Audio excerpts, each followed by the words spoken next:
Hey everyone.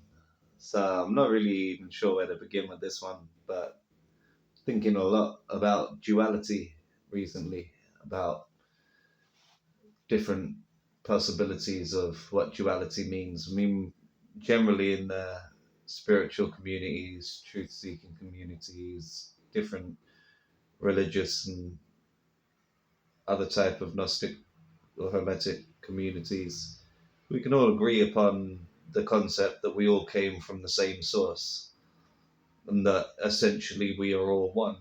We have different ideas of what that means, but there was ultimately a time before the separation of the waters from the waters in which we were all one. And the way that it splits from one into two has, I mean, there's different types of symmetry. There's symmetry in like the left half of your face and the right half of your face looking the same but the opposite way, as if there's a mirror cutting between the line of symmetry. But it's never perfect symmetry, because if it is, it just looks too horrible to witness. It's like if you look at the fractal geometry videos from Arthur C. Clarke, The Colors of Infinity. I'll put a link in the description. As I think one of the parts in it, maybe part four or part two, there was a mathematician, I forget his name, it was Ian something. He had trees that were being put in computer programming. So you just have two equal length sticks that were sticking out like a little V shape that you had. And each of these sticks then would split into two more and then two more and two more. And it looked like a tree sort of shape, but not a tree that you would see in nature. It was a tree that was too symmetrical. It's just too perfect. It looked wrong. But then he introduced another feature, so it was the same kind of fractal replications. Fractal to do with size, so you had the micro look like the macro. If you've not looked into fractal geometry, you should. It's brilliant, but it's something that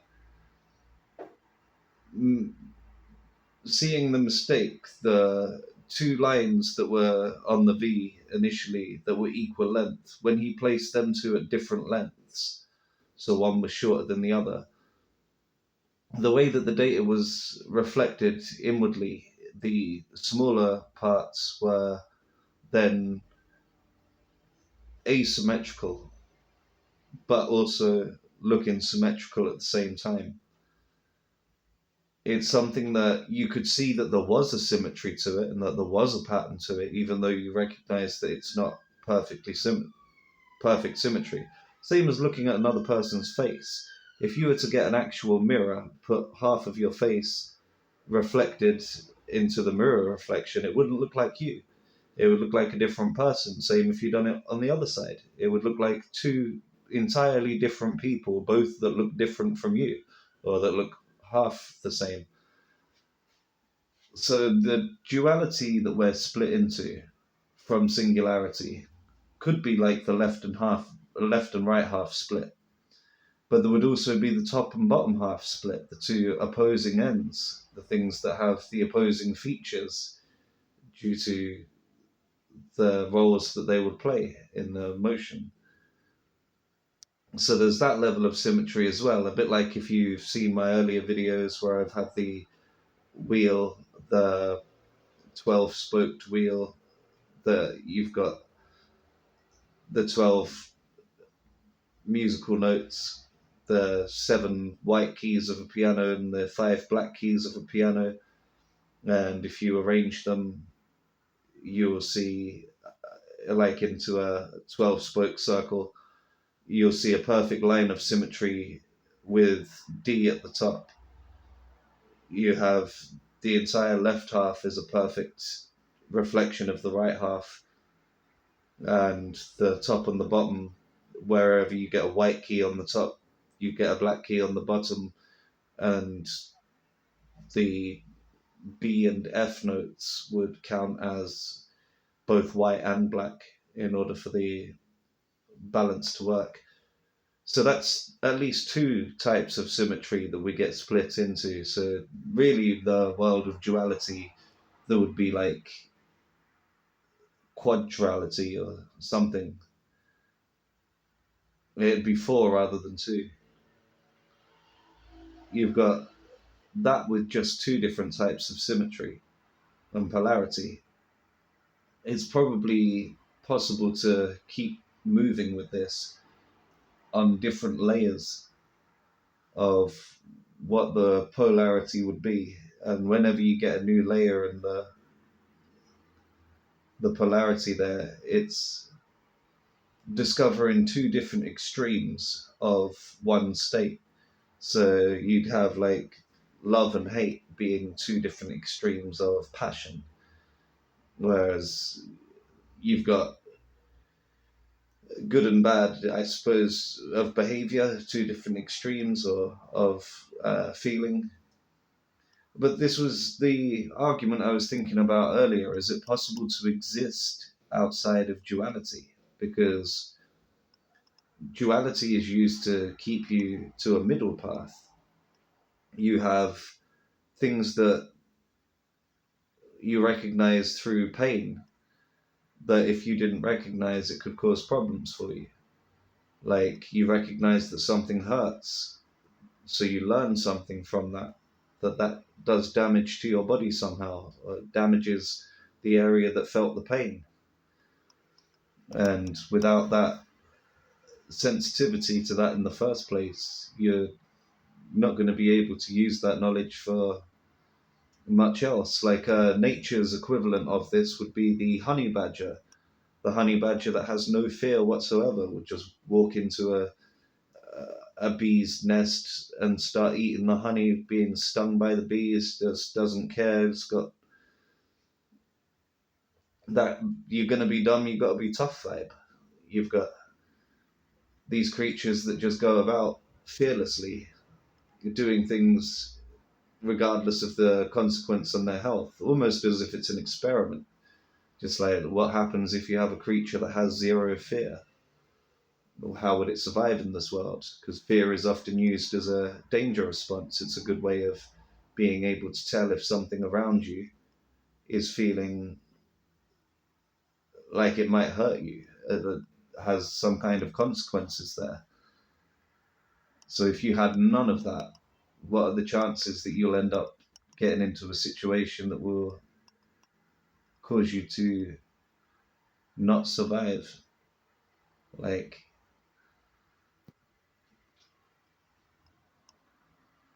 could we live without fear? That being a type of singularity. If you had enough love, would you be able to, would that love exist without the fear? Or would it be like a yin and yang situation where you don't ever get 100% yin or 100% yang? You've always got that little dot inside the other. Is it possible that that's what duality is? It's two extremes of the same thing, but no matter how much of one side or the other that you show, there will always be that speck in the inside that is the small amount of truth within the lie, a small amount of lie within the truth. Falseness. But that's to live in a world where everything has duality, everything has polarized sides, which is the one of the hermetic laws, I believe. It's everything has polarities. That's got to be hermetic law number two. If not, they're missing a trick. Everything has two sides, at very least. I think everything has more. Depends on the way you see it. You need to see things from at least three sides to be able to understand them fully. You got one-sided things tend to be people that get taught, indoctrinated into a system, believes everything is a certain way, and then can't deal with anything being against that way because all of a sudden it shatters the illusion that there is this one way of being and that people are either right or wrong. They're either doing it or not doing it. suddenly finding out that it's a tale of two sides can be world breaking. But if you're in a world where you believe that everything is just a tale of two sides, you're missing the third perspective, which is on the fence between the two. Got no dogs in either race. You've got no.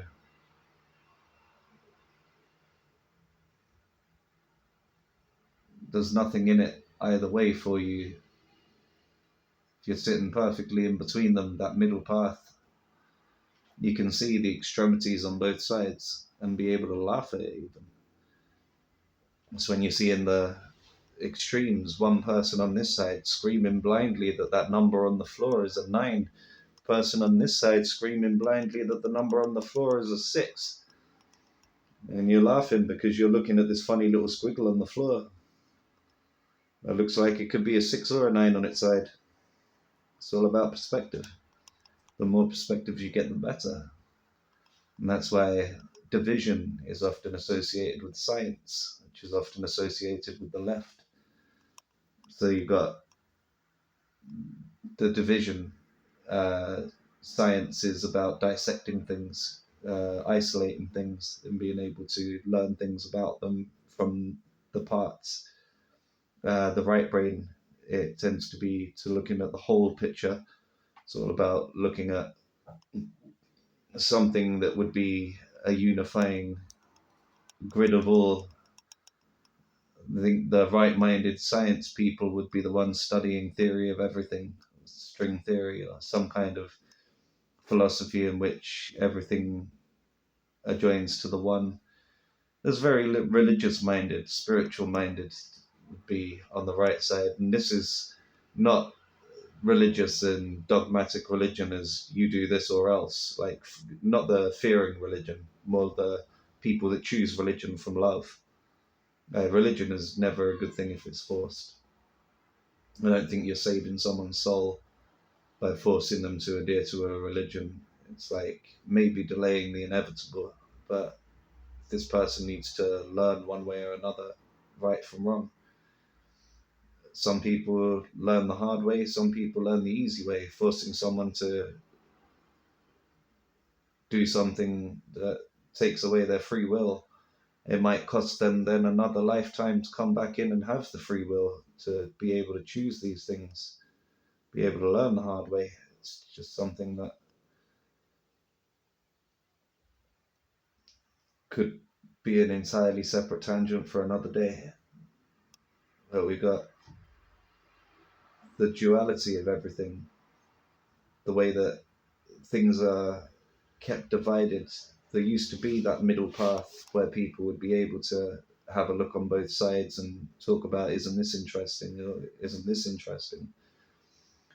The mentality of the simpletons, I think, the muggles that the elites would call you or us, they want people to be angry at each other because they picked the wrong team. They picked the wrong side. Who are you? What team do you support? Are you red or blue? Like, polarizing everything. And it's a reflection that comes up again and again. And it's wondering whether it's possible to live in a world without the duality. There's always going to be one extreme and the other extreme of every different concept that we can imagine. So is it possible for us to exist in a conceptual place without the extremes being a part of that? It's like, even if you were to look at the left tends to be about communism, the right tends to be about capitalism. The balance there is usually um, the left are good for making sure that the weak and disabled aren't just left out in the field with an axe to die in the wild.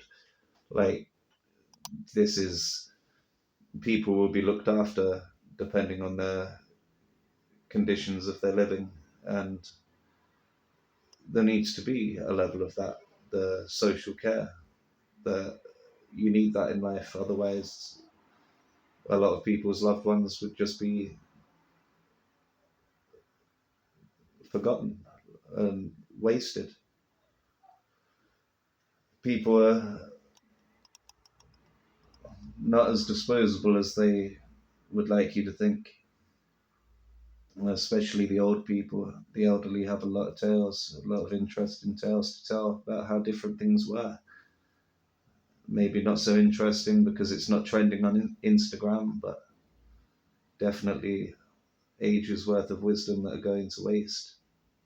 People these days buried into their phones rather than talking to their relatives or elderly family friends. I don't know, maybe I'm just getting old now, so I'm starting to feel more sensitive to this. But it's the sensitivity, as if you don't have the sensitivity for things in the first place, that's when you start,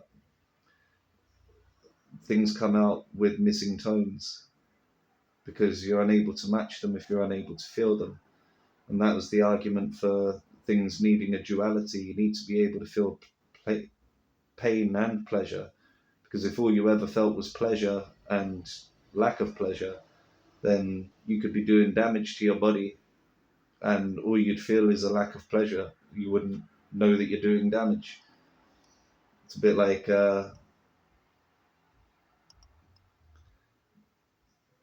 then being able to pick up on someone else's state or being, with being sensitive to it.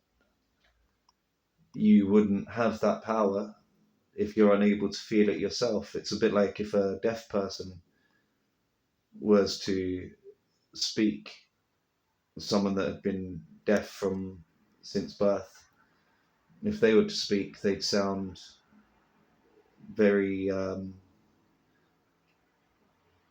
like similar to what they would hear, which would be a lot more bassy, a lot more flat in tones, because there wouldn't be that recognition of the different vibrations, because they've not got the apparatus to pick it up. And it's one of the things I think that has kind of depleted us as a species. I think we were very telecommunicative species until they brought in the telly, ironically. But many other things that they've brought in, I believe, to try and keep us unaware of how much power really resides within us. And the key to it is in the sensitivity, which you can tell because a lot of the things around us are designed to make us desensitized to everything. You look at what's in entertainment, it's all about desensitizing you, get you used to hearing horrific things and seeing horrific things, and that's what sells. And I hear more people read books about Jack the Ripper than about Abraham Lincoln. It's like, yeah, but has anyone really told the stories of Abraham Lincoln in the same ways? I mean, if it was an action adventure, Abe Lincoln going around vampire hunter with a shotgun, I could see that getting a lot of interest. It's about the way things are framed. And I think that is part of this world, just framing everything in a way that desensitizes your body. It will, the food is fake food. It's something that they do their best to replace anything that's natural with something that's man-made and packaged and processed in one way or another. So then the processed food, it causes less sensitivity, all of the sensitivity inside of your body that recognizes the natural foods. And this, I mean, yeah, obviously with fruits and veg and things that you could eat without cooking. And then eating raw meat as well, definitely. Drinking raw cow's milk that hasn't been boiled, hasn't had all of the goodness boiled out of it. Like, I personally don't eat animal products, but I still recognize the difference between natural and processed. And the further you go into processed, the more damaging things become. There's so many people that are out there with testimonies that have beaten life threatening diseases through eating nothing but raw meat, or eating nothing but raw fruit and veg, or eating nothing but liquids like bone broth, or like things that homemade natural things. Natural, maybe arguable in sense of whether humans were made to eat flesh in the first place, but I'd say that, yeah, if we're capable of doing it for survival, it is part of our nature as human beings.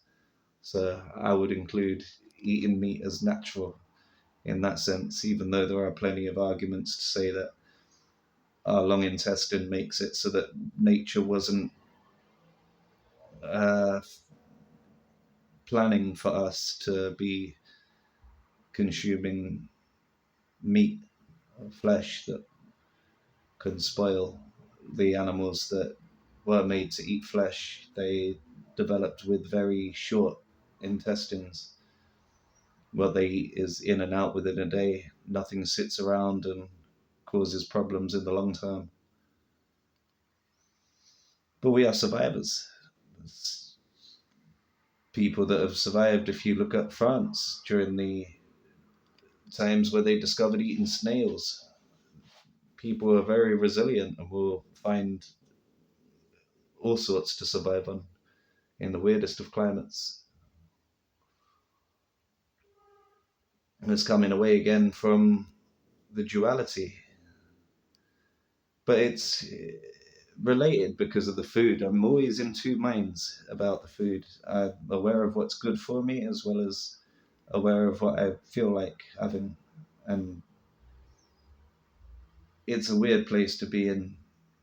It's like this place is almost like a fun fair that just keeps advertising rides to you, but you know that you can't really afford them. You're aware that the cost is a lot more than they make out. So I try and stick to the natural rides, or just walking around, just having a enjoying being in the same space, not putting my money towards things that are ultimately just going to rip me off. And that's why I try and reject what is fake. So much as I can sympathize, I have to call fake fake when it is fake. You know, people that go blowing things up in the name of religion, it's fake. There isn't a religion out there. There isn't a set of scriptures out there that you can read that would tell you that blowing up innocent children or committing harm or acts of violence on other people is doing the work of God. Like, it's a bit different if you're defending yourself, defending your country, because you're being invaded and doing your best to fight off an invader, a bit like your body fighting off a bacterial infection. But then that is on the understandings of the body not being changeable. Like, you can't just suddenly change the boundaries of the body. You go, okay, this section now belongs to this group of um, streptococcus that have decided to pitch up tents inside of your lungs, because that would be pneumonia. That would be a disease. That's not a livable existence. I mean, yeah, you can survive like it, but it's not ideal in any way, shape, or form. And this link between food, processed especially, and cancerous things, like even tobacco. Like, tobacco was healthy when they first discovered it. It was good for you. There's people that were in North America, they were having really positive effects. It increased your IQ. It gave you ability to use a higher level of IQ for a short period of time. And then they package it up and send it all around the world as this wonderful thing. And they start spraying it with things. So it's got benzene, formaldehyde, hydrogen cyanide. I actually learned all of this from the packets themselves. They were at one point giving you science lessons every time you fancied a smoke. So I managed to learn quite a lot about the dangers of smoking from them. But is that really the dangers of tobacco?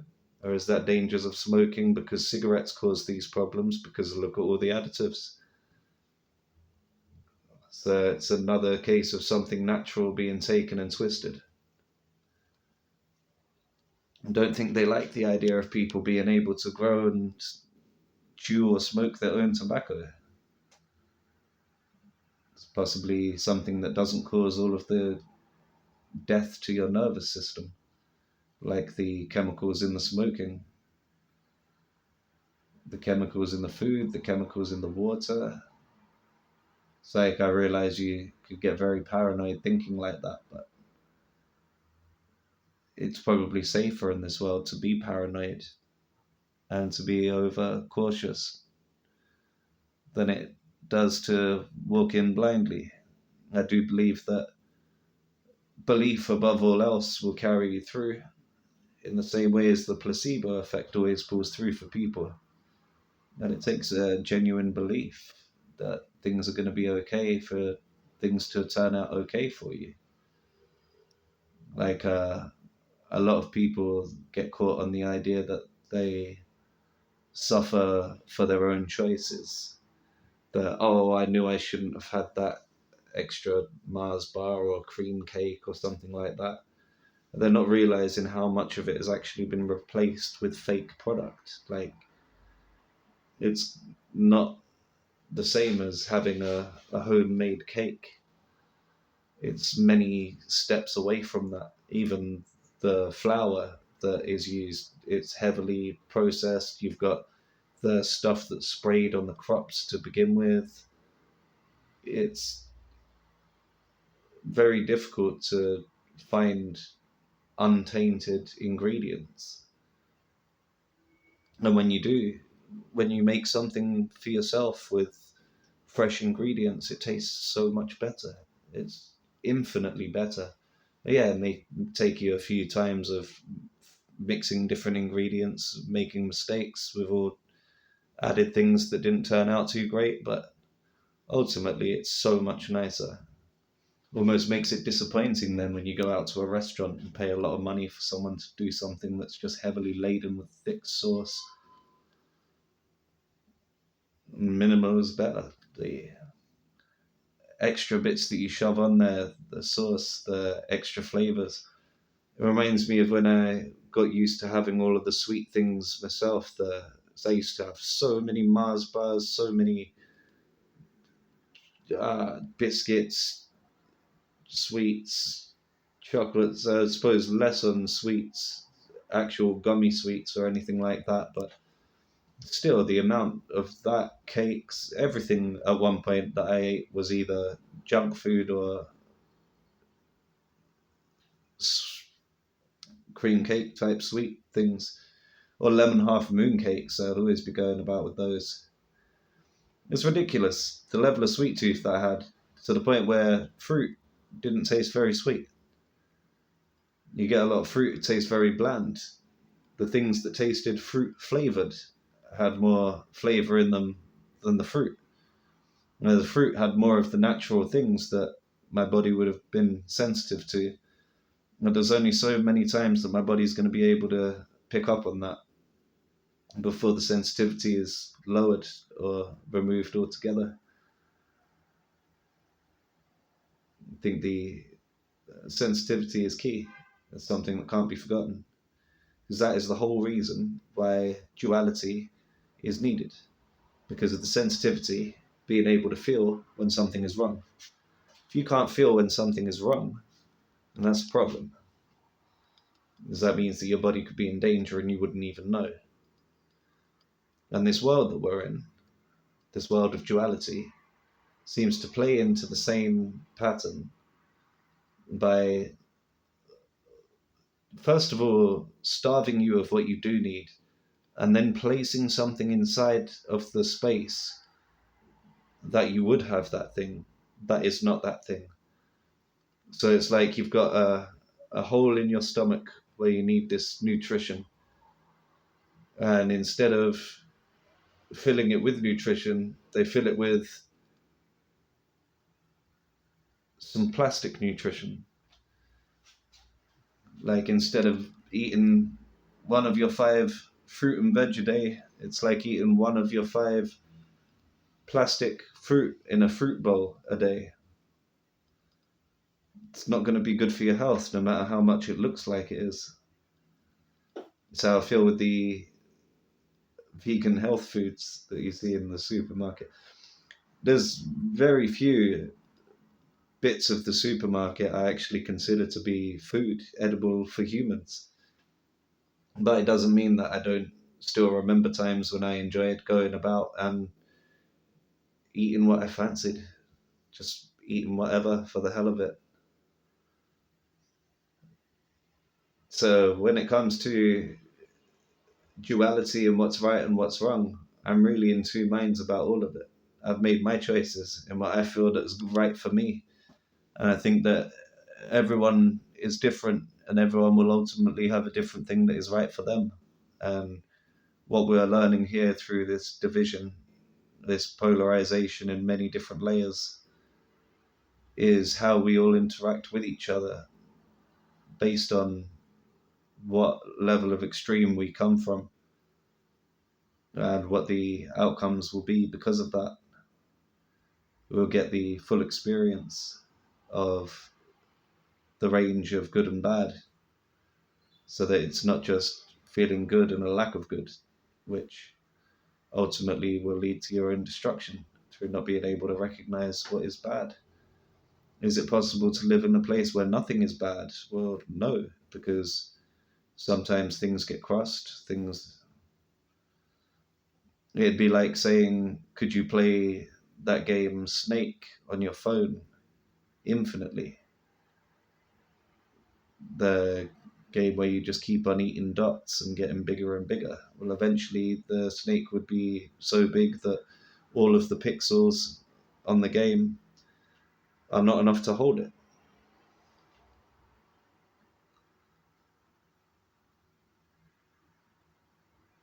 So with duality, it's almost like there's two different ways that it can be. It can be that you have to pick a side, and that one of the extremes is right and the other extreme is wrong, or you need something that's in the middle that requires a bit of both of them. And I think the middle ground is what's important, because that's even when you look back into the communism, capitalism. Well, the communism, they don't like people to think that they're better than anyone else. So it's a case of, look, we all get paid the same money, regardless of who you are, what your status is. Everyone gets the same because we are all equal. And then a lot of people then complain that they feel like they're doing more of the work than other people and still getting the same. And then there's people that get frustrated because no matter how much harder they work than everyone else, they're still treated exactly the same. There was no way of breaking away from people that just dead weight, that decide they don't want to do anything for anyone. Because that's what free communism would be. Then it has to get turned into some kind of dictatorship. You will do or else. Everyone is forced to do or else under government's ruling, which then becomes very strange because communism shouldn't have a government, should it? Because everyone should be able to share. Everyone should be able to say that we'll all take our share in the responsibility of the running of this planet. And no one person should be seen as better or worse than any other. And I do agree with that. That would be a great way of living, but it's not the way that things are set up. It's set up as the dictatorship. It's like, yes, everyone should share. Give all the money to us and we'll decide who gets it. It's like, yeah, that's not sharing, bro. So that one extreme, then you got the other extreme of capitalism. It's like people, yeah, capitalism, it's brilliant now. The more you work that you put in, the more you can get out of it. So there's possibilities of being able to break away from other people that aren't doing the work.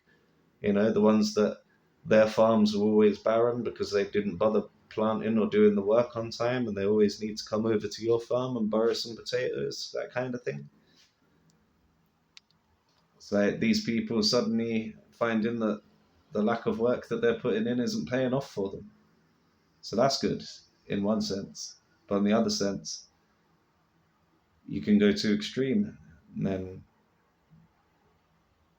there's people that would get left behind, not looked after, just because you didn't put in, you're not taken out. Like if you were to have the world without any kind of social help, there'd be a lot more people struggling, and a lot more kids, especially people that didn't ask to be born into the situation that they're in, having to suffer, never having put anything into a system and not being able to get anything out of it.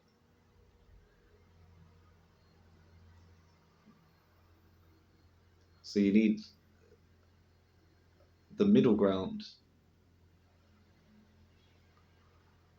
or to accept that one way is right and one way is wrong. And I don't think that either one way is better or worse than the other, just two extremes that are being reflected. It turns into uh, the right side being racist because they don't like anyone who's even slightly different from what idealism should be. They're very dogmatic religious rightists.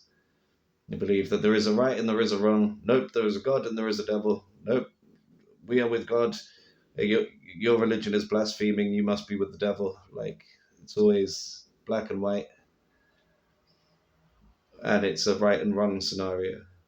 Whereas you need a little bit of both. I mean, if there was no devil, then there wouldn't be much of a Bible. There'd be quite a lot of Bible missing. If you didn't have any bad characters whatsoever, a lot of stories would fall flat. People wouldn't have as much entertainment because there isn't any character here that causes any kind of conflict. Conflict is what gets your interest, it's what piques your interest in not just entertainment but relationships.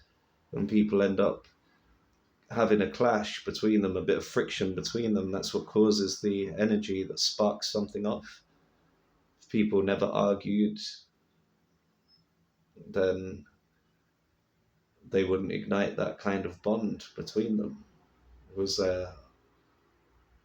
old English people having a fight and then buying each other a beer afterwards. Like,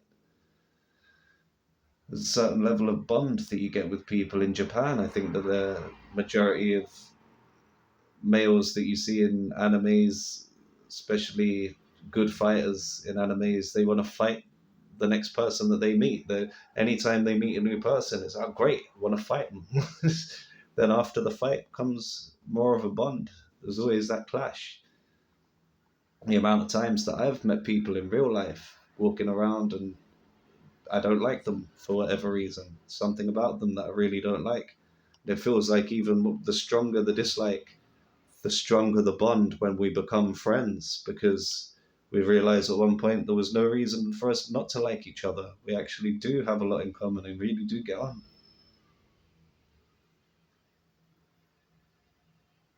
It's a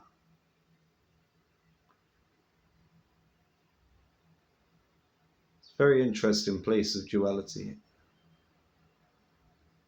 It's trying to work out.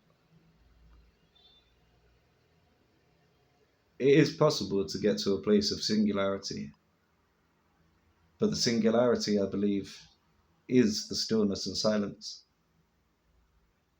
Because outside of that, as soon as there is movement, there is something that is moving in relation to something else. That's called duality. I think that it is probably possible for us to get to a state of existing in singularity outside of time, in deep meditation, probably after doing some deep breathing exercises and getting rhythmical deep breaths, then be able to switch off your thinking side of your brain, and everything remains in stillness and silence. You feel the gentle hum that lets you know you're home, and that could last an infinite amount of time. At some point, you choose to return to the duality, but you can't be in the physical world that operates with time and movement without the duality. Everything within this world that we're in relies on two extremes for a thing to exist.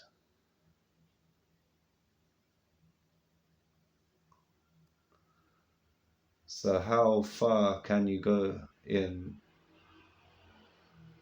removing duality? Well,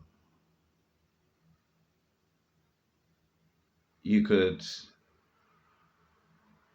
be a person that chooses to always pick the side that you believe to be the right side.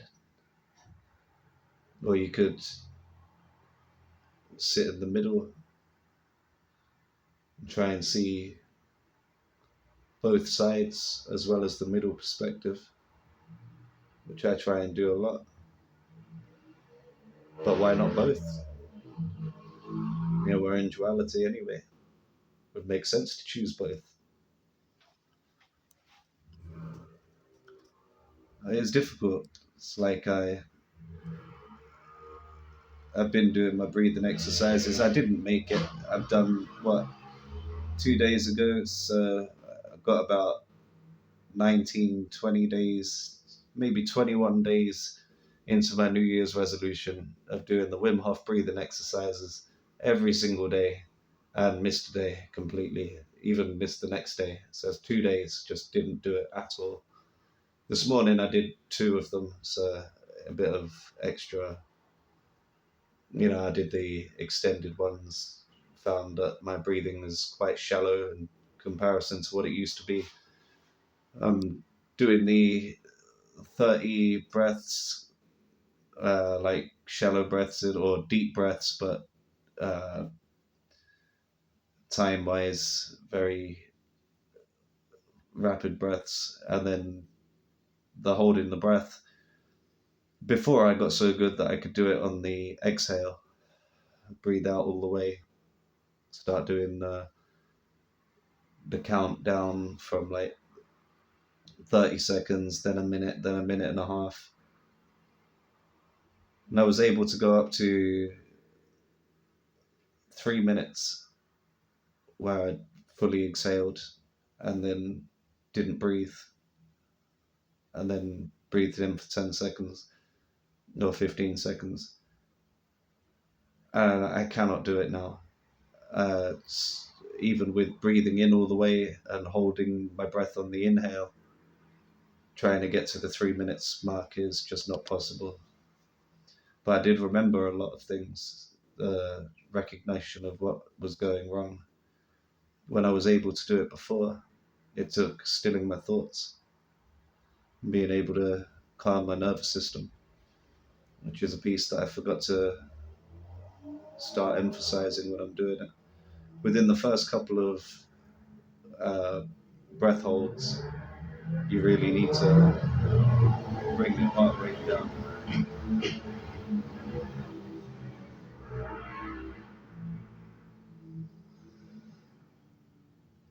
If you manage to bring your heart rate down without your mind racing off, just focus on the breathing, focus on the heartbeat getting slower. Takes your focus away from what's going on in the mind. And after a while, you start to be able to stop giving energy to the thoughts. You'll still hear thoughts coming up, but a lot less energy go towards them. And there were times when I was really at peace, and then I hear the do do do telling me there's 5 seconds left before taking the breath in, and that feels really amazing. That's what it took to be able to get to 3 minutes, and on the inhale, I'd managed to get 4 minutes before, and I think my lung capacity was really good back then. And I'm surprised at this year how difficult it's been to try and put conscious effort into doing it. I may have missed up on a few days ago not doing it for a couple of days, but I'm still going to try and do it every day of the year. Just because I've messed it up doesn't mean I'm not going to continue to try and do something that could benefit my life. I'm quite shocked at how bad my lung capacity is now, but if I go back to consciously trying to do it every day or as often as I can, I'll build back up to the point where I'm able to do it again.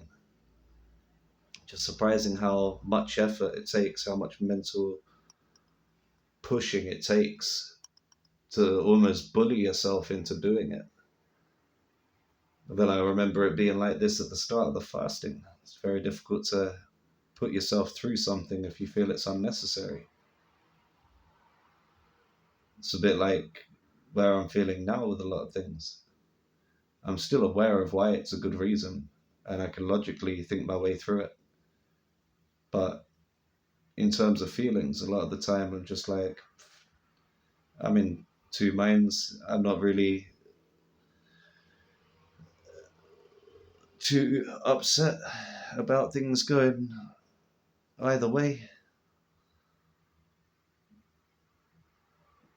I don't care about going to heaven or hell. I feel like I'd be confident that I'd be able to survive in both.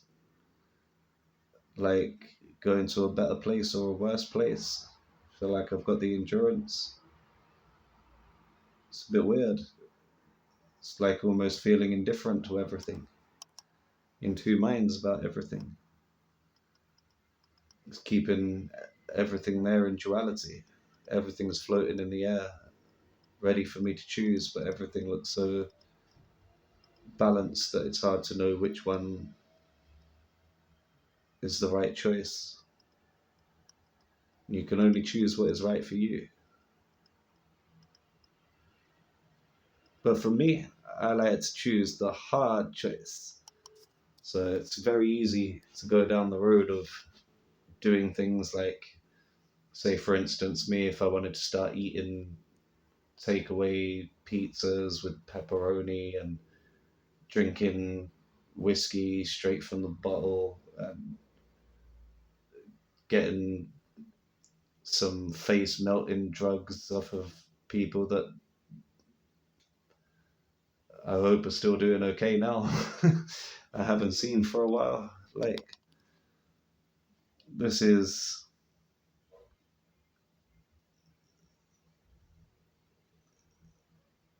it's the easy way out. It's doing something that I can do at any given point. It's like if there's a cop out, might as well save that for plan B or C or Z. There's plenty of things that require effort in between that are worth trying. So yeah, I've got no real desires to be in heaven, be in the Christ consciousness, even being in anything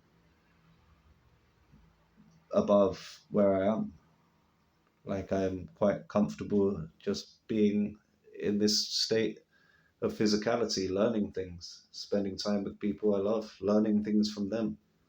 My partner's very opposite of me, and we get on very well. I learn a lot of things from her just from seeing her way of being.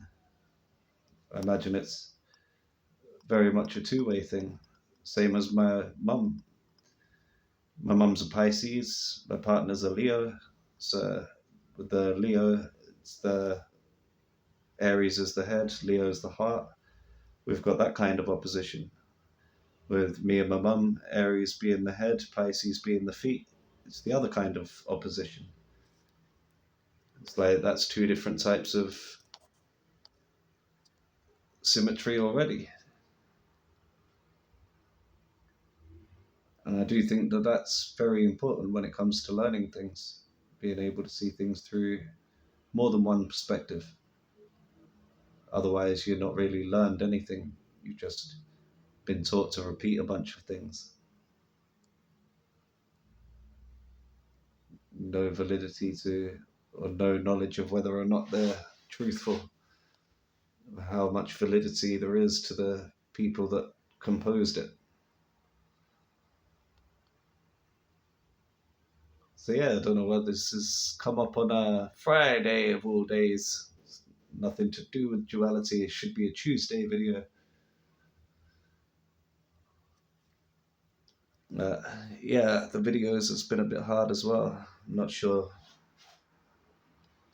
A lot of the ideas that I look at putting down, I wonder if it's worth people focusing their attention on them or not.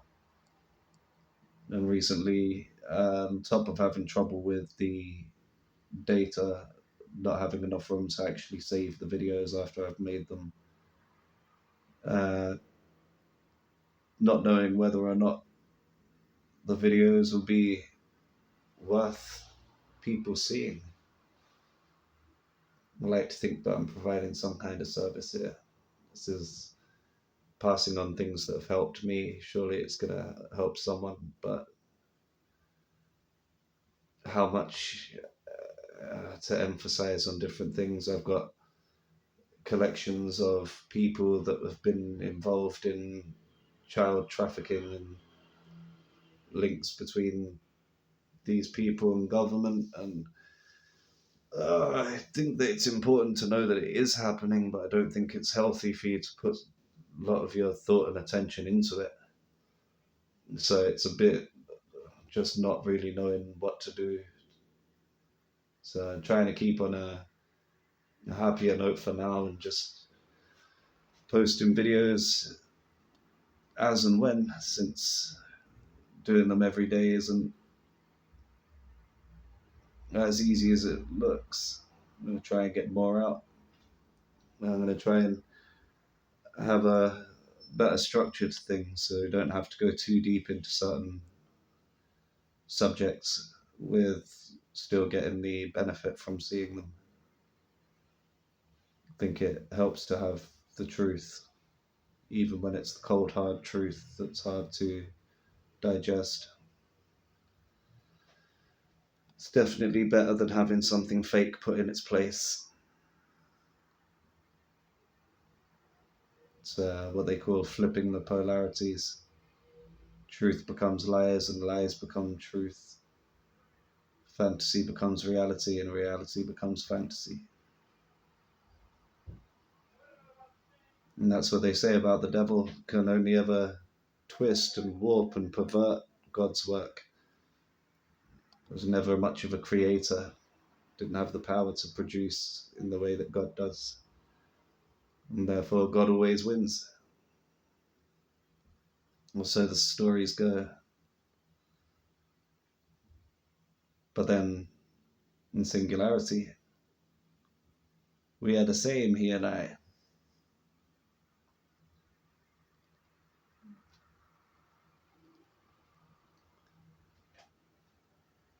This is probably a good point to end it on.